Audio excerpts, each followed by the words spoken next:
was an illegal what? Destroying Britain, basically. Absolutely pathetic the way people are going on.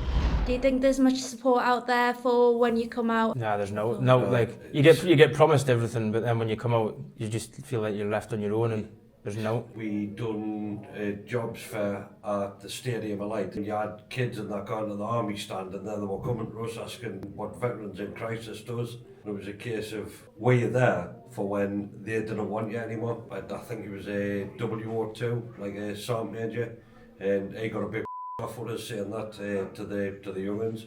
But It's the truth. it's the truth. It's the likes of Veterans in Crisis. He started that because there was nothing there for veterans. And what he's built is I unbelievable.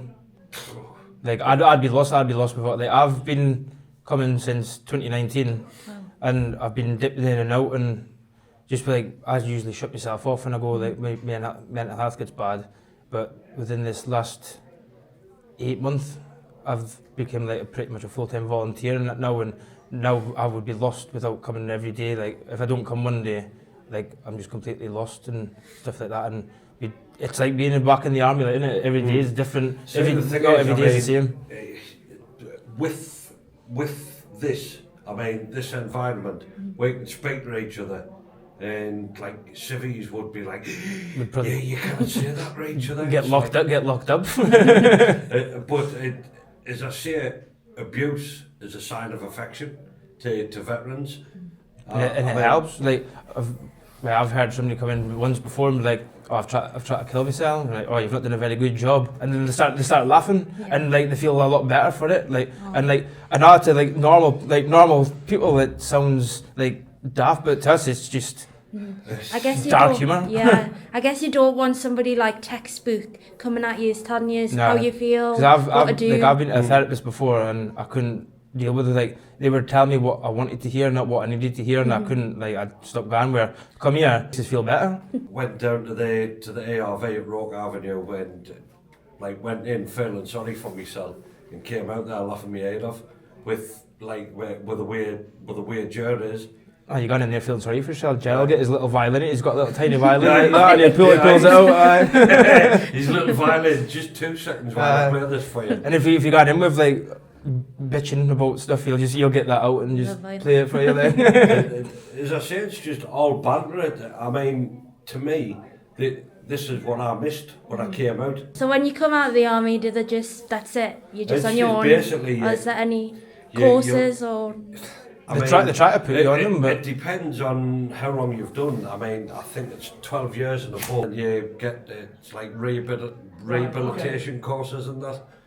But you can get courses like driving courses, things like that. Like the Royal Engineers, when you get into them, you've already got a trade. I was in the Royal Army Medical Corps, and for me to convert my Army qualifications to a civic qualification, it was going to cost us £1,000 to become like a first responder, not a full-time paramedic. At the time I didn't have that money, so I've just done loads and loads of dead-end jobs since coming out. Do you think there should be more support out there? Or There should be definitely more support. it's like the transition back into civil street. Like that's why sometimes.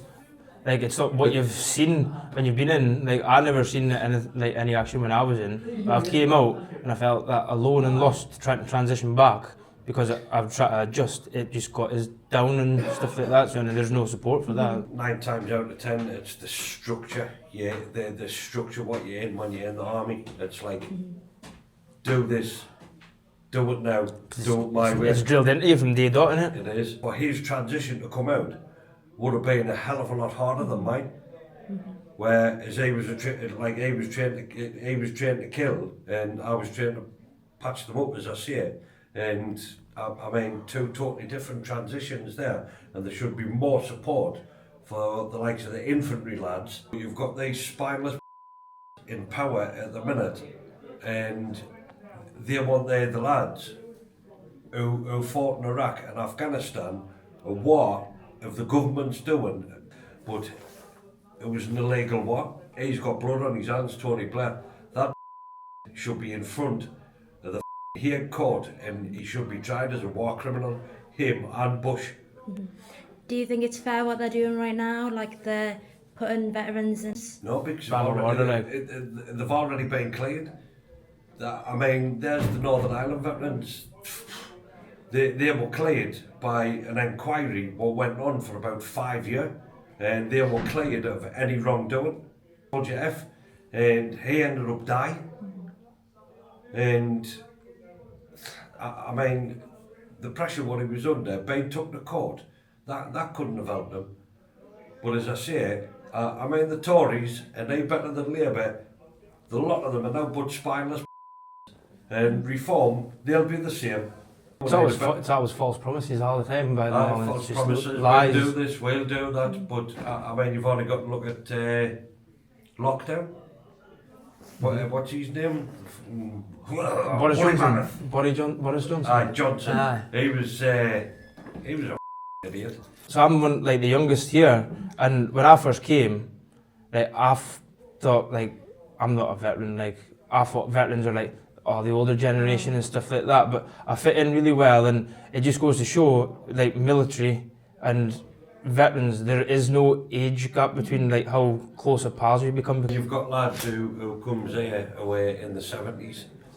And we get on, like even I get on with them really well, and it's like some of the stories are like never going to be the same, but the problems that we went through are similar, like just in day-to-day life, not military life, just day-to-day life. So I can help and talk to them that way as well. The men and the women who served in World War II, they're a dying generation now. I mean, I got into the cenotaph on Remembrance Days and that, and they get fewer every year, and these are the generation that stepped up, went to war, and to fight against Nazis and fascism.